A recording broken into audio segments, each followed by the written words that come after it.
There we go. Yeah. So before I turn things over to Mike, I want to go through the quick version of what Jeff's going to go through with his DMs, or with all the DMs and BMs and the rest of the region right now. I think it's important. So, you guys have sat through that talk probably a million times. And that's why we're having this breakout, is because we and this team has expressed in past years that they didn't want to sit through that breakout again. You've heard it and you've been there and you've done that. Which I think is important, but I also want to recognize too that this is it's a different year. Our opportunity for big development, especially coming from this group, our millionaire group, is the most important group. And we have a bigger and better opportunity now more than ever. I think we have a bigger opportunity from how big of CPO increases. 107%, I think, was the increase from this group. And I think if development is following along that trend, like, we're also going to see a really, really big surge in development. And it's not just like, by the way, when this group has a surge in development, it's not just like a surge in like a head count in numbers. It's a surge in the like the region changes the quality of people and the caliber of managers when it's development coming from this group. I mean, this is like the 20% that produces the 80% of development, in my opinion. Andrew, who's Chloe? I think Chloe's in the wrong room, maybe. Chloe, yeah, you might be in the wrong room. I think Not she's yet, frozen. Chloe, not yet. It's all good. It's all good. I'm going to keep going here.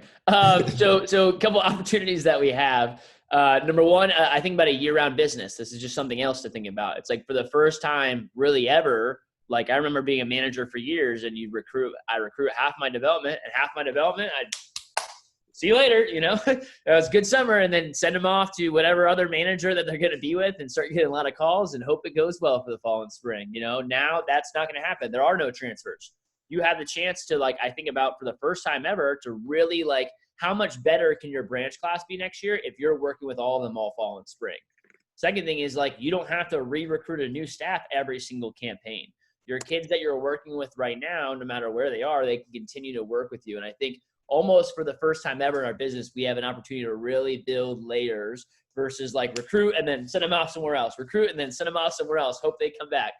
You can really start to build layers in your organization. And when those layers start to build and overflow, those overflow to branch managers and district managers. The opportunity to systemize and scale. So I know it's easy. I know we've done the PCs before, but again, like, we are in a different environment. We're in an environment that we have more people to interview. We have more people to set up for interviews. We're going to have the biggest TLA tours in most of our divisions. It's a virtual environment. So it's not the same. It's not the same thing we've done year after year after year of sitting down with people and doing physical PCs. It's also like, don't assume, right? Don't assume that your kids are as tied into TLA or as excited about continuing on through the fall as they typically are during the summer. Don't assume that, hey, it's a virtual SE2. It's very, very easy for our kids to be jacked up and fired up after going to a conference for 2 days physically in person. They may not be as excited or as naturally tied in that already automatically happens. You might have to do a little bit more one-on-one work with them. There might need to be like this whole entire summer. Most of us have not really seen our people physically in person at all the whole summer. So, don't assume that, like, hey, there's still a strong personal connection there. Like, we might need to be a little bit more intentional about this stuff. So I wanted to spend a little bit of time just reminding you guys of this stuff, because I think it's easy for us to, as millionaire DMs, to have some hubris and be like, all right, I've been this, another TLA tour, let me just get them set up. But I would keep in mind that this has an opportunity to be the biggest and best TLA tour that, we've ever had, have the best development classes, set you up better, and really set you up for the next couple of years of your district manager career. But we got to execute it the right way too. So I think just quick tidbits. You guys are going to get the PC from Jeff. It's the same old damn PC that you've seen a million times. I would recommend ahead of time setting up a Google Sheet, for the PC, so you can have all of your people, all of your candidates, exactly what categories. If you're going to do like the bets, I think you can, there's a lot of camaraderie coming out of the pushes. Can you pair your people up against each other and like actually execute the bets this year and hold people accountable? I don't know about you all, but I've made the bets every single year, and then everyone goes off to school, so we don't end up even executing them. Like, maybe we can actually do them this year, because the virtual climate environment makes it a little bit easier, because nothing's like changing. It's not like half the group left. Like, they're still virtual just like they were before. But I'd set up a sheet beforehand, and then You want to make sure that you've already, if you haven't done it, you've scheduled some sort of resume workshop with your team. So you want to do that either Sunday or probably Monday at the latest, some sort of resume workshop from before or after a phone jam, where you're doing a resume workshop in a big group. And anyone over 3K in sales, you should get to that workshop. What a lot of the managers are doing, I know Luke and Vargas are already leading this, is all of your division managers are going to send out a video for their TLA tour. So they'll be doing the TLA tour will be 2 parts. They're going to watch a video, which is, I think, more important this year than ever before to really prep them for the interviews the right way. So they'll watch an interview, and that's the group interview. And then they have a one-on-one, probably 20-minute interview with the division manager. So that group interview that sends out, it's kind of the same thing that your DVMs are doing by making the video, rather than re-explaining the same thing over and over and over again to every single person they sit down with. Try to knock it out as a group. I think you guys could save a lot of time in your PCs if you do the resume workshop and then play that video with the whole entire team and then debrief that as a team. That way when you're sitting there and you do your one-on-ones, it's not like new information they have to explain over and over and over again. Like, they're already on the same page. So that way, that 45-minute window that you have with them can be spent more on personal one-on-one connection, mapping out their cut go through college plan, helping them specifically with their resume and just making sure they're really teed up and dialed in for their interviews. So try to just be careful not to try to save too much time and use that time saving as an opportunity to dive in and dig in a little bit deeper than I think we typically do with our people. Don't compromise, get more people out. And then I think about the last thing is just as pillar offices, like this is the only reason I'm even speaking on this right now, is because the DVM team really wanted to make it very, very clear to this group of make sure you're all people, yes, we probably have the best candidates, but what makes them the best TLA candidates is that they show up better than everybody else. And not just because we have higher quality and higher caliber people, but it's the way that they show up and execute it. So just make sure your candidates are the best candidates in the division, that they're standing out more so than everyone else, that they're showing up. And really set up your DVMs, tee it up for them so it's easier for them to impact and coach your people. Making sure that they have startup, checking their startup numbers and making sure that they have startup, making sure they know how to present startup checks and present them in the right way so that they're able to kind of manage that process the right way. Making sure that they've watched the videos. I don't know, I think most of the DVMs are going to do this, including myself and Jeff, is we're going to grill the people on the videos a little bit. Hey, what'd you think about this part? Or tell me what were the sites that I referenced or the articles that I referenced here? What do we do here? We're going to ask them to kind of hey, did you watch the video? Right. So we're going to kind of grill the people a little bit. So make sure your candidates are well prepared to answer questions. Make sure they know how to answer the question of hey, where do you see yourself next summer? Right. Again, I think we all know this, but just reaffirming, get your candidates focused on being a branch manager, right? Make sure they know how to answer the question, especially the number one thing that DVMs were asking is hey, especially know how to handle, if they don't want to go to branch, if they don't want a branch, right? Making sure that you prep those people how to answer and respond the right way. And saying hey, talking about, hey, I like to earn as many opportunities as possible. I want to put my name in the running. I want to be a good candidate for that. I'm not 100% sure on exactly where I see myself in my position role next summer, but I want to make sure I'm the best candidates for it, versus oh, I'm not really interested in branching. You want to avoid that and having that kind of conversation when they're on the interview. So just making sure they know how to be very impressive. Just because we have the best candidates doesn't mean they're the best candidates coming for TLA. It's you have to make sure they show up and they're the most impressive in terms of their resumes, their startup, their sales. And I just think about use your interviews as an opportunity to drive that August pop, whether that's with you just want to make sure that they have something to talk about that's positive on their interview. They have demos in front of them. They've done a bunch of demos or they've had a bunch of sales, something where it's cool, you've got something going on, not hey, I don't really have any demos in front of me, but I'm going to try, or hey, I haven't really done anything since the push, but I'm going to get some sales up behind the end of the week. And just make sure you guys, like I said, following up, finishing strong. I mean, that's pretty much the quick thoughts. I don't think I need to run through too much more. This is mostly just good reminders, I think, for all of you all. But I know we've done this before, and I think it's just important for us this year to be even more intentional than ever. I'll go ahead and turn things over to our speaker for this session. I am personally fired up to be able to hear this message And I know if I am, I know you guys got to be too. I'm fired up because I've been working side by side with Mike, and I haven't, obviously, I think I have a general idea, and I don't have like the full scope of the nitty gritty of some of the systems that Mike's using. I mean, I don't really need to, Mike, I don't think it needs any intro. I think everyone's seen his name every single week on the top of the reports this whole entire summer. And what's really, really exciting, though, is not just his performance this summer. It's the performance throughout the entire year and the way he's led building up to this summer. I think what's most impressive about Mike and the way that he showed up this summer is not that he had, two crazy, freaking weeks at one point in the summer. It wasn't that. I mean, he's just been probably one of the most consistent managers across the company this summer, week after week after week after week. And that's because his results, like I think what we can really take from this is Mike's results right now are sustainable. They're not going to slow down. It wasn't a wave. He didn't get some tap into one network and get some big recruits and they sold a lot and they fizzled out. Like he's got a sustainable business that is sustainably operating at a very, very high level. And I think a lot of that is through the systems and the structures that he scaled out.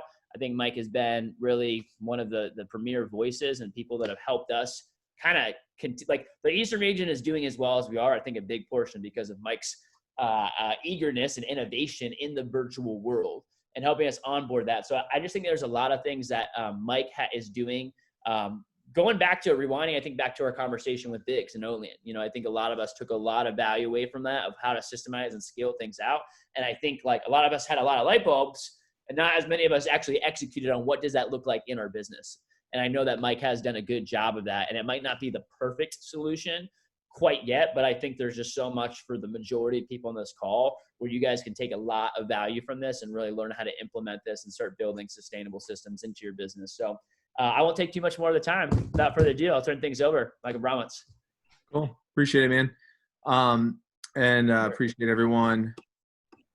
So before we dig in, I want to know what you're most curious about because let's call it what it is. I mean, obviously, I don't want to waste y'all's time. I respect you as my colleagues. There might be some things I have my message. Here's the deal. I'll be completely candid.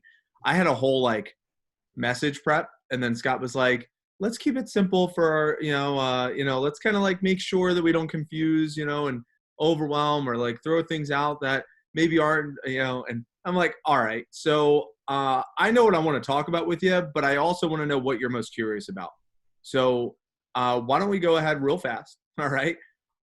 So if let's use the chat. I'll just put Darren and Joseph.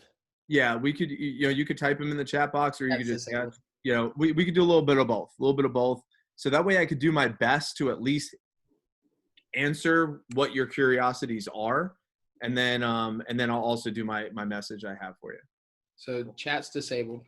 But I'd love a day-to-day walkthrough, especially of your rep management and recruiting systems. Okay. So show us your schedule.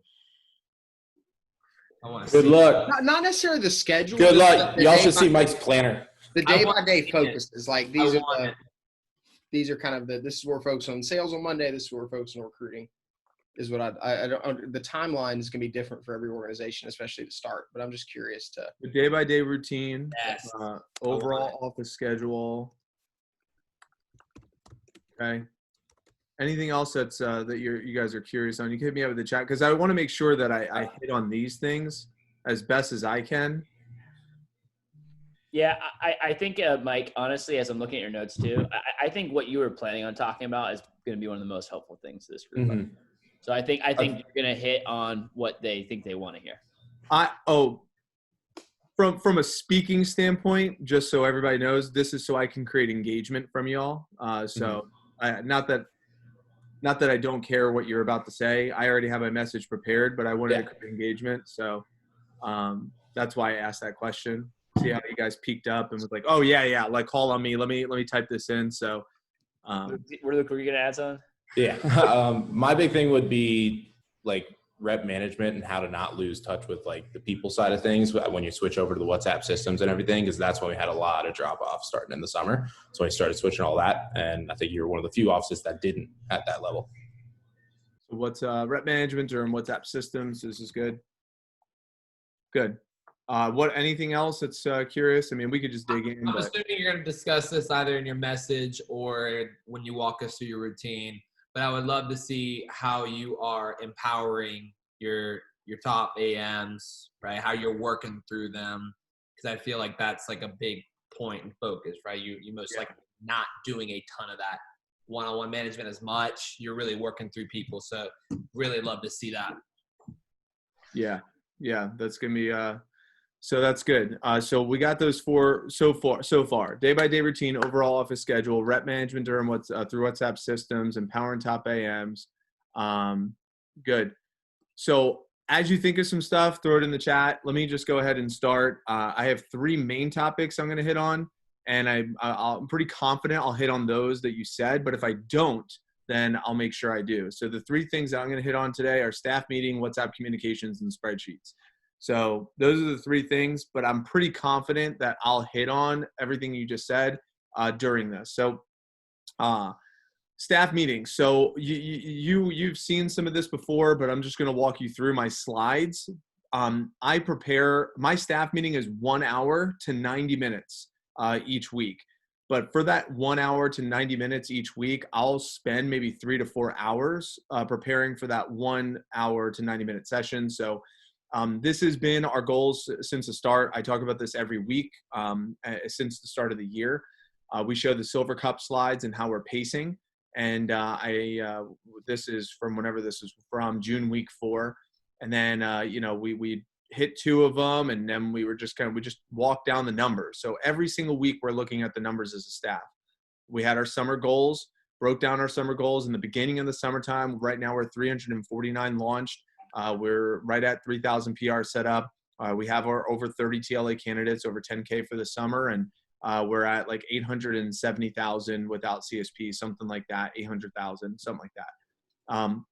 We have this slide we review every week as well, which is Hurlman's $1 Million Summer, which is the top 20 campaign to date, and his top 15. So every week we're looking at these and comparing our current team to their standings to see how are we pacing with our top 15 compared to their top 15.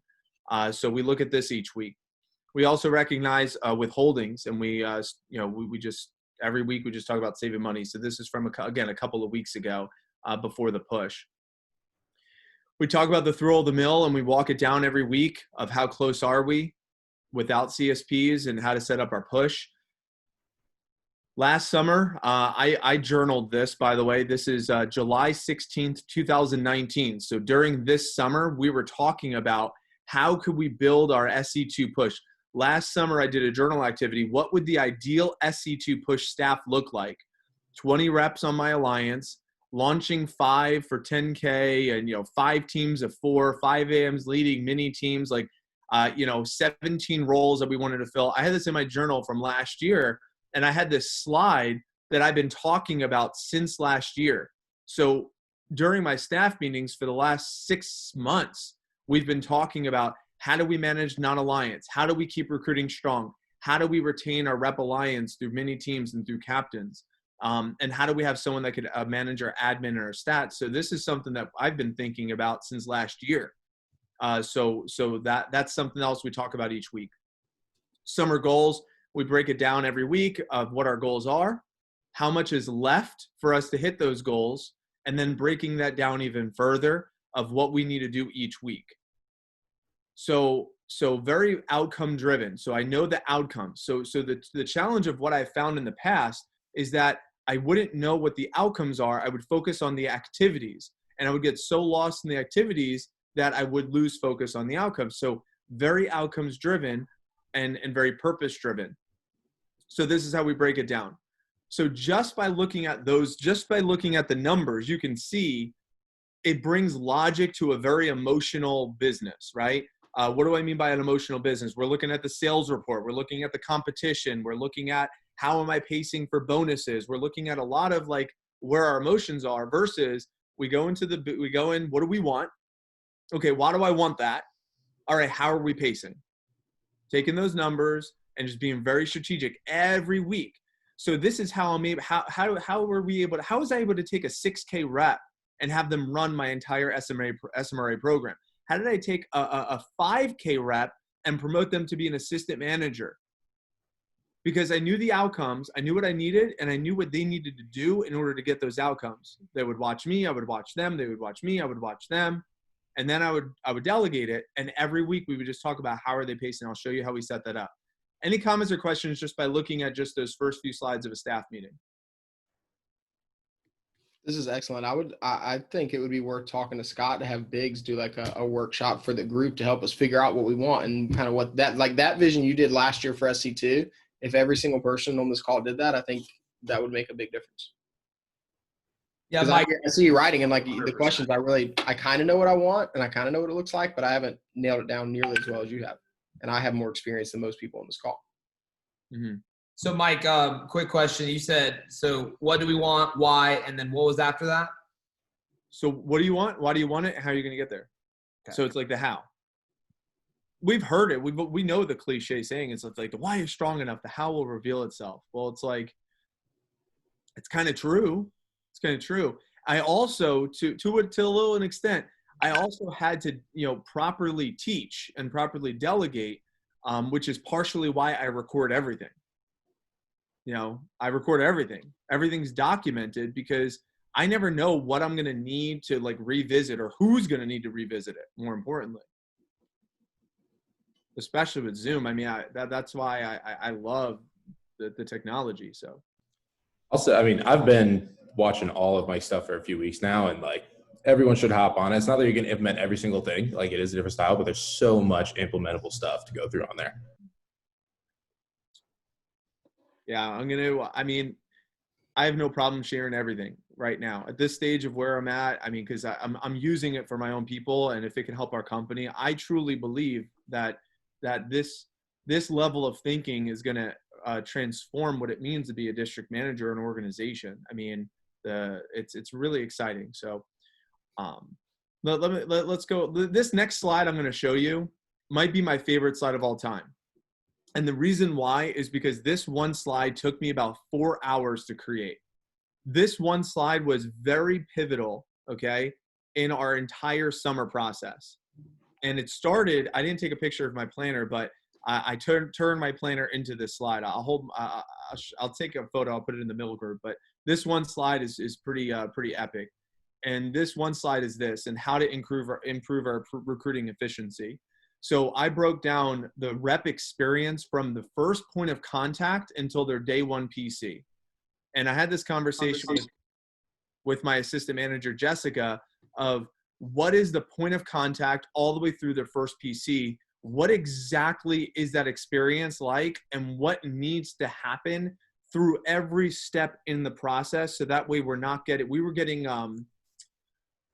bottlenecked very in various parts of the process. So in order for me to learn what needed to be delegated and what I needed help with, I walked myself through every part of the rep experience from the initial point of contact to the day one PC. And now after that day one PC, there's still so many inefficiencies, but I feel like because we buttoned up this front end, is why it was like clockwork getting so many launched. How do we launch 350 this summer so far? Is because I was able to really button up and own this first part of the process. Now, I don't necessarily need to walk through every single thing that you could read here, but this was a lot of trial and error, a lot of innovation that came just from this foundational meeting that I had with one of my AMs during the middle part of the summer. So I don't know if anything shows up. You probably took a picture of the slide. You can look at it, but my encouraging thought is to look at your business and walk through just walk through as a rep. Like I set myself up for an interview to see what they see, went through the entire process. I ran every single interview for the month of May and April. Every interview, I ran every single one. But now once I figured out all the nuances, now I haven't run an interview, since. So that's one thing. All right, let me go ahead and continue here though. So also in our staff meetings, we talk about what's important now. So these have been the typical content drivers for the last few weeks. So what's important now? So let me just walk you through some of these. This is an exercise. Every single staff meeting, we ask the question, what just happened? So what just happened? And they journal this. What just happened? All right, cool. Purple team, what just happened? Gold team, what happened? And recruiting SMRA program, what just happened? Now, this is valuable because I'm teaching them how to think. So I think part of delegation is not just telling my people how to think. I'm encouraging them. I'm drawing it out of them. What's really interesting, gentlemen, is that my staff, only one staff member had a summer with Vector, Amanda. Every other person on my staff started in the non-summer. They never had a summer with Vector. So very, very green. There was a part when I was on, when I took my road trip for 18 days, I was out of my office and one of my AMs quit and we dropped her and reloaded someone else and we had an 80K week without skipping a beat. And the part of the reason why is because I'm training them how to think versus telling them what to do. And what I'm about to show you might be very beneficial for you. So this is what I do before a staff meeting. Is during the staff meeting, this is what they do. But before the staff meeting, whoever's running their team, whoever's running a program, they have these lists of questions to answer before they present, and they present their like stats for the week. So they have last week's recap and next week's projections. So essentially, like this is the purple team, for example, and the gold team has their own, and Jessica or Amanda will present. So that way they're in the know of their numbers. They're in the know of what their business is doing. And then they also cast the projections. So as an example, this is what one of the weeks would look like. Last week, team meeting attendance, 17. What was the phone jam? Sunday jam numbers. Newsletter last week. Who had PRs launched from training and how many? Who had milestones and promotions and accomplishments? And then projections for this next week. How many at the team meeting? Phone jams. And then who are they targeting for their newsletter? Who are they targeting for nationals? And who are they targeting for Dirty 30 promotions? Along with who are they targeting for PRs? So every week I'm teaching them how to think, and then they're presenting this to me. So what is my follow-up conversation? Pretty simple. Hey, how are you pacing here? How's this going there? Kind of like what your DVM does for you in a lot of cases, or what they did when we were new. And then this right here is what I do with my SMRA, and then I'll come up for some air. So Rochelle, by the way, Rochelle is like a 5K rep. And when I went on my road trip, I needed someone to run my interviews for me. And I made a list of past DMs I was going to reach out to. Brandon Denny was one of them, of someone that could run my interviews just as like a Band-Aid. And then I interrupted my pattern by saying, do I want to put a Band-Aid on my business, or do I want to prove that I can run a sustainable business? I said, fuck it, I'm doing this. And I reached out to Rochelle. I said, you're going to watch me.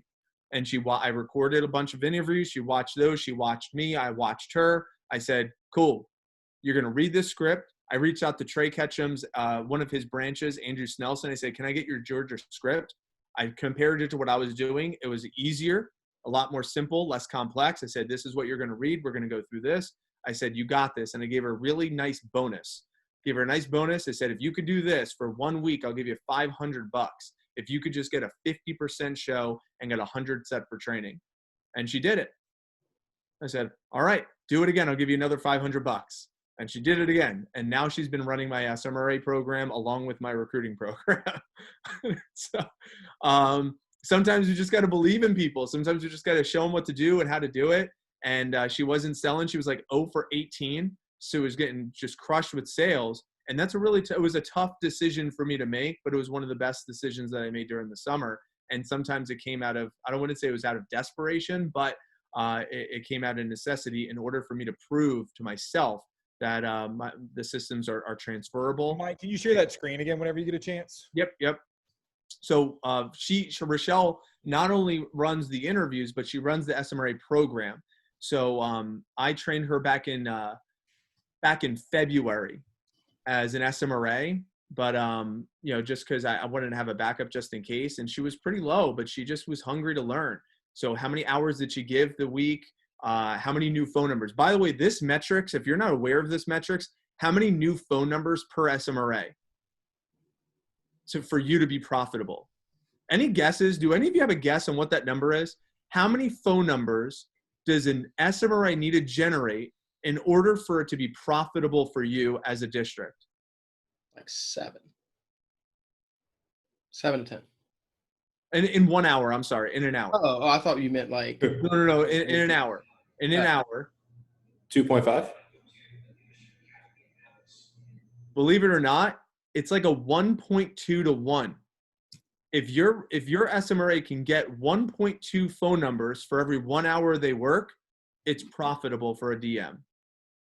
So I make it based on two phone numbers for every hour. So total new numbers for SMRA team and average numbers they get. So for every 1 hour they work as sending their messages, they are motivated and inspired to get 2 phone numbers for every 1 hour of messaging or 1 hour shift. So Rochelle knows that. So she drives that metrics. How many PRs did each SMRA launch last week for bonuses? And we have that structure. How many separate training showed launch each week? So, and then she sends me her numbers and updates and her projections for the next upcoming week. And I have a bonus structure and a compensation package for Rochelle. And then lastly is Jakira. Jakira is running the recruiting assistants. So these are the PR callers. She also has her hours that she gives to them. This is another student. Jakira was $6,000 rep, 6K rep, but just was interested in management, but she wasn't suited to teach people how to sell Cutco. So I was like, all right, let me try you here. And she did great. She's very attention to detail. She has good numbers. She takes ownership and autonomy over the program, but she's not very good. Like, look, 18% show. She's actually not very good at all. I got to get her good, but she runs the program. I give her 80 hours. 80 hours is your budget to get 160 PR set up. And she's like, this is what they did last week. This is how many they got to. They got to 82 set off of 73 hours. It's not good. It wasn't very good. It was actually quite ugly that week, at least, that I took this picture of. But I'm training them how to think. And we're getting business. And yeah, am I losing efficiencies? But then we recover every week at a staff meeting because they're looking at their numbers. So that I would say the staff meetings are really critical. So we talk about what just happened, and then we go to what do you want to start doing this next week? What do you want to stop doing this next week? And what do you want to keep doing that's working this next week? And we have a discussion of start, stop, and keep. And again, these staff meetings are recorded. They're all on my YouTube. You can check them out. Hey, Mike, we got a 10-minute warning. Just give you a heads up. Yeah, that's good. That's good. I appreciate that. So let me move big 3 weekly. These are the big 3 numbers that we focus on driving every week. 200 human set PRs, 100 in queue each day that we want to create for demos, and 100 set for training. If we do those 3 numbers, then everything else will fall into place. Staff expectations, selling, team building, and being a positive role model. You've probably seen that before. So we just drive this, driving reps to the newsletter. We just review that at the staff meetings, coaching systems, purple, gold, and the pods every rep, every day. This is how we teach. So feel good, people call, have a plan. So this is how we onboarded all of our pod leaders. I know some managers that didn't have as much success with the pod leaders, but I think what we did a good job is simplifying their role. So first off, how do we get pod leaders? Well, how we get pod leaders is this is a system of coaching that we taught in TLA that we got from Biggs. And I broke down the point of contact.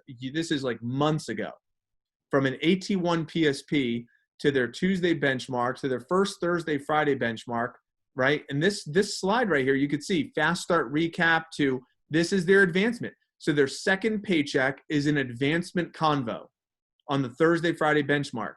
And then that next Tuesday is an AMI Dirty 30 birthday convo. And then the Thursday, Friday is a withholdings convo. So by following the systems of coaching, not for everyone, but that's how we were able to take this, and we were able to take brand new reps this summer and turn them into pod leaders. What's kind of cool about this system is Jess is a 2%, Amanda's a 3%, Cassidy is a 1%, and Eric's a 1%. That means Nick, Ella, Liz, Jameson, Tiffany, Chris, Alex, Michaela, and Elon are all unpaid, and they lead a pod. What is their role? Create a plan with each rep, drive event attendance, and support the one-on-one chats. So I simplified what is the role for them. it's just these simple coaching systems. Create a plan. This is what I want you to get from each rep in your pod. This is what I want you to get from them. Get that information from them. And then they'll send like a recap, like, hey, these are the people who declined or they didn't answer. Thumbs up for those people. Cool. Drive event attendance. Cool. Recap from workshop. Total show, total demos. So zeros and ones. Sometimes it's bad, but it's just creating awareness, and then they'll recover. And support the one-on-one chats. I took Luke's templates and I just pretty much used those and adjusted accordingly. And then we just talk. We create some goals. And then we end by saying, this is what we're building. We're building it where right now we only have 2 teams. We want to build it to where there's 4 teams. And right now each team has 6 pods. We want to build it where each team has 10 pods. Do you understand what it looks like where our district team has this 4 teams with 10 pod leaders and 10 reps on each pod, where we're able to effectively manage and oversee 1,400 game changers or managed and led every single week. And that's what we talk about at our staff meeting. So that's kind of under the umbrella of WhatsApp management and WhatsApp communication. But these are all the WhatsApp groups. There's 11 main WhatsApp groups that we have I manage my team people with. Team captains and the pod leaders, and you could see those. And my last point, and then we'll leave maybe 2 or 3 minutes for Q&A, is spreadsheeting everything. So this is my depth chart right now. So that way I can see my district team and also our reps. So I have a virtual assistant who's been a game changer, 40 hours a week to put all this shit together for me every single week, so I could look at a glance. She has my Vector Connect info, boom, puts this together. And then I create a video. She watches the video and then does it. So I have on my YouTube playlist is VA training, virtual assistant training, and it's all on there if you're interested. This team meeting demo projections, in each of the alliance teams and the points. Our SMRA our schedule for the week. I don't even do this. Rochelle created this. It's beautiful. And then their pay for each week. And then the training spreadsheet. Every single week we have columns for everything and just track out the onboarding process. So we spreadsheet everything. We communicate at a staff meeting every single week. I have constant communication on WhatsApp. So to answer your question, gentlemen, what's my day-to-day schedule? I'm the CEO, gentlemen. I really haven't worked. I haven't taken a PDI call all summer. I haven't. I run most of training. There's some talks I don't run during training. But I did in the beginning until I was able to teach other people how to do it. And now I'm just overseeing it. They report to me. I plug some holes where needed. And thinking differently has been the game changer for our business. And that's, I think that's what's caused some of the growth. So I run my staff meetings Tuesday morning because we need to get the rest. We need the full sales report done. And that's why we do them Tuesday morning from 9 to 10:30. And we had to cut them down to an hour during the push, which was a challenge in itself, but it's worked so far. Mike, thank you for chiming in. Are you able to get them the slides, by the way, that you were using? I think that would probably be helpful for a lot of them. Yeah, I could send you that keynote. That's my staff meeting. There's a bunch of stuff in there. I'll send that over to you. And as far as thinking differently, it's funny. I did a powwow with Biggs, and he's just like, he essentially said to me, I took the workshop in Olean and did the 2.0 version of it, and I just ran with it. And my last convo I had with him last week, he's like, I created a monster. He's like, this is just so awesome. But, to answer your question, how do I think differently? I fucking listen to podcasts every morning. I'm listening to Ed Milet podcast nonstop and listen to these people. Like I listen to Tony Robbins interviewed Kevin Hart and just hearing how he thinks. I'm reading books. I meditate every morning. My alliance meetings, I told Luke, he said, what are you doing tomorrow? I said, I don't know. I'll figure it out when I meditate next morning. Like every morning I wake up my 5:30 a.m.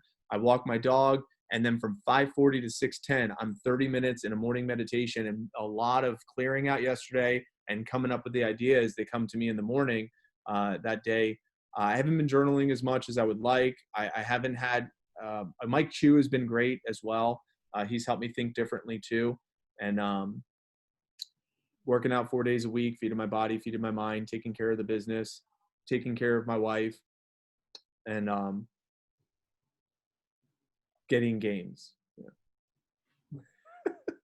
For real though, I can actually do 10. I got up to 10 chin-ups. So. Hi, bro, you're looking good. He's got the strongest face in the game. I'll tell you that. Yeah. Ask Luke for that one. If you have. How are we on time? Any time for questions? Hey, I just texted Scott. We got some time for a question, so I think I think we can do like probably another 8 to 10 minutes if you guys have questions. I have or a question. wrap up early. Yeah. Can I have a picture of your schedule though, your planner? Is that okay? No, you're not going to be very impressed with this schedule planner thing. That's okay. Anything you're doing? Mike, I got a question if we have time for one real quick. Yeah, of course. And this is definitely just like a me thing more than anything. One thing I really have trouble with is you talked about like you have 5K, 6K reps and you start you watch them, they watch you watch them, and you just throw them in and talk with them and coach them through. Are these people that are expressing interest in management more already, or is it something that you're just identifying as someone like, I want to keep them around, I think this could be a good role? Yeah. This is a great question. I'm telling you, Chris, this is such a great question. And district managers that don't think this way, they're limiting. Finding your people's strengths outside of selling Cutco. It sounds so small, but like finding what their strengths are outside of Cutco, and then like even if they suck at selling or like, but they have some good. There's something that we like about them. Finding what that is and tying it into a role in my business. That has been just transformative. And then telling them straight up, it's like, listen, I know I can get you to sell, but I really see you you have such a great attention to detail. Like, I think you would be great at blank. Have you ever, like that's kind of where a lot of it started. Every week at the team meeting, I talk about the depth chart and the district vision. I said, if you're interested in any of these roles, talk to your manager. And then on Thursday, the coach will follow up. It's like, what showed up for you? What'd you like? And then that's where the conversations start. But be willing to put them in a role that they might not have to sell as much. Could you sell $500 a week? What's the long-term vision look like for someone that's like the SMRA manager? So like Rochelle. So Rochelle, Rochelle's goal is she wants to be a branch or a district. I mean, she wants to run her own business, but her long-term goal is she wants to launch her own marketing company. So this is a 21-year-old girl who wants to run her own marketing company, who is working at Steak and Shake for 4 years. I said, man, you get behind the scenes with me, you'll learn. And she was committed. Jakira, she's about to graduate college, doesn't have a car, and graduating from USF, kind of like, different situation, but was only at like 5-6K in sales. But man, she sounded good on the phone. She would book up like 15, 20 demos, but man, she does not know how to sell. She sucked at selling, but she knew how to make phone calls and she could dial. So where could that roll? Where does that line up? Like Cassidy. Fuck, Cassidy, dude. Cassidy, March Madness. Cassidy was at 5,000 in sales. 5,000. She started in January. She was at $5,000 in sales. I said, Cassidy, if you have a 5K push for March Madness, I will promote you to be an assistant manager this summer. I don't know what role you're going to be, but I'll promote you. And by the way, I said that to about 10 people in March. She was the only one that hit 5K. I was like, I'll find a role for you. I had no idea where I was going to put her. She's taking summer classes. She's a 1%. She's the assistant coach to the purple team. She's going to sell $25,000 for the summer. She's going to graduate and she's going to be a DM next summer. Mm-hmm.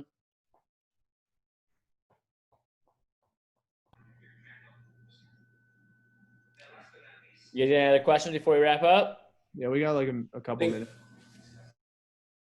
What is your like training program like for getting someone from like just talk about the AMI conversation to accepting them and then getting them fully trained to be able to run their own pod? They join my staff meeting as a guest. That's it. They join my staff meeting as a guest. And at the end of the staff meeting, I send them a voice memo that says something like, so let me know, what'd you think about the staff meeting? And every time, 10 out of 10 times, they're like, wow, I never like, never thought all of that went behind running the business. I said, could that be beneficial for you, like in the future, to learn how to run and operate a business at that level, like thinking like a CEO? Absolutely. Cool. I'll invite you next week as a guest as well. Just keep paying attention. I have a girl, Maya. She's at 7K.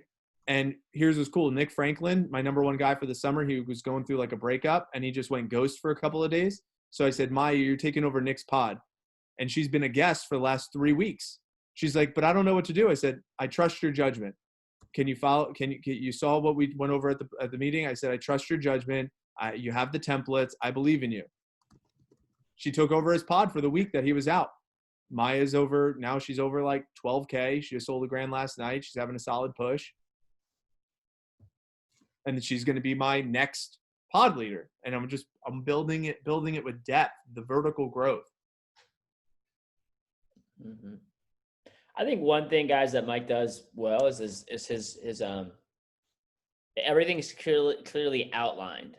I think something that I see clearly, or something that I see a lot of managers do, is they try to find people first, then they try to promote them to a position, and then they try to figure out what they're going to have them do now that they've promoted them to that position. Yes. Versus what position, what do I need? What do I want? What do I need someone to fill? And then pushing people into that role. You know, like it's like how many of you all had AMIs as someone that you promoted and then, you know, congrats, you're an AMI. We can maybe we'll have you set some PRs or something like that, you know, or just help out in this meeting, you know, you know, but versus like, hey, it's like, that's the thing is like, that's why if you guys are noticing, Mike can just pull anyone. He's like, cool, this person's out, you're in. It's a system it's clearly in place and it's clearly outlined. So it's like when one person falls off, cool, the next person just comes into place. You're doing the same thing that they were doing. There's no like there's not like a bunch of iterations of it. It's very, very clear, and it's not a lot. You know, it seems like a lot, but it's really not a lot. He's not asking them to do a whole lot. It's closed and it's specific, it's attainable, and people, when they get promoted, they see that. It makes it easy for them to understand it. The directions are very clearly outlined for them. And I think that's part of like the delegation where a lot of, from my perspective, a lot of managers struggle is they try to delegate things and it's not clear to their people. And then they have trouble executing it. And then it's like, I just might as well just do it myself because they didn't do really a thorough job. And it's like, well, did you thoroughly explain it and set it up to them so that it was very, very easy for them to do a thorough job? Right? I think that's something Mike does a really good job of. And correcting them when needed. I think that's important. Being fast to correct. You know, and that's why this slide right here is really critical because, you know, if they didn't hit the 1,000, if they didn't hit the PRs, you know, I'm knowing within the week, it's not, or sometimes within the midweek, and then being responsible, high levels of communication, showing up prepared, having a good positive attitude. If they're not doing this, I'll reach out to them. Like my newly promoted AM, Eric, I reached out to him today. I said, hey, dude, it's been a little quiet. I'd like to, you know, if you're not having the push you want, but you're still getting paid off the office, where are you at with PR sets, supporting the gold team, supporting the your mini pod? He's like, you right. And then he got right to work. Oh, ooh, all right, here's one thing. This should be the last thing. Now, this is a little crazy, but I'm going to show it to you. I shared this with you once before. But I'm in every single WhatsApp group with my reps.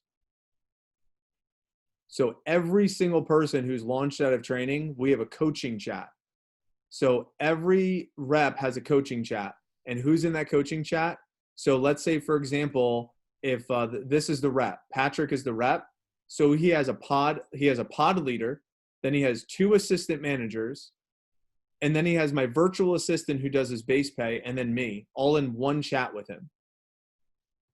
So every rep has their own, like this, you can see 80 unread messages. So I don't even know who Kanav is, honestly. I don't even know who that is. And he has all these, but this just kind of gives you a flavor of what a day looks like. So fill out that's something new, but I'll show you that at another time. But this is what it looks like. I mean, just conversation between the rep and the manager constantly, and then the daily. Good morning, Kanav. This is probably looks familiar, straight from Luke Maseko. And then boom, you know, join the Zoom, get ready for a great advanced training, set them up for advanced training. Hey, you're not there, where are you at? Hannah comes in, my virtual assistant. If you need base pay, submit the base pay. But like, this is the support that we're giving every single rep. And then once in a while, I'll chime in. Like, he has 75 unread messages. Like, once in a while, I'll chime in and like message something if I need to. But it's like clockwork. They have their reminders on their phone. And every day we have a morning workshop at 9 a.m. 7 days a week. All righty, guys. I think we're going to wrap up. Mason Linkers joined us. Thank you, Mike. Mason. Oh, by the way, Gina was a consultant we hired for just for a month. I'm just messing. I knew what she was doing. It was just funny. Yeah. She her job was to help us get where we needed to go, and then it was good. Cool. Mason, what are you doing here, dude? Nice. All right, we're gonna go ahead and wrap things up, guys. I would love to know your takeaways from the mill group.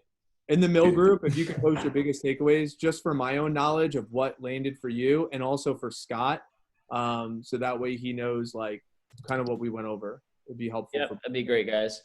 Mike, thank you so much for chiming in here. I think there's a lot more juice for us to take out, but I think it's important, like, guys, as you go into the fall, is like, I really want to make sure that this stuff that Mike's got going over is not just something that's like, wow, it's really nice, Mike. Like, I should do that eventually. And then we get to OEN time, and we have another conversation about scaling and systemizing, and like, damn, I should get that stuff ready before the spring. And then spring comes around, and then summer's blasting again. It's very, very easy to do this. Like, we have a transition into a campaign, and the transitions in the campaigns are very, very good times to set this up. And maybe it's not, full blown what Mike's doing right now, but can you get some systems and very, very clear expectations, some like as simple as some slides and some spreadsheets together that makes it very, very clear what your expectations of your people are.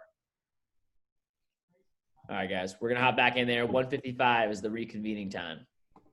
Yeah, guys, you'll go back to the main room. The branches are going to be in here for breakout, and so you guys will head back to the main meeting. So awesome stuff, guys. Great. We'll see you.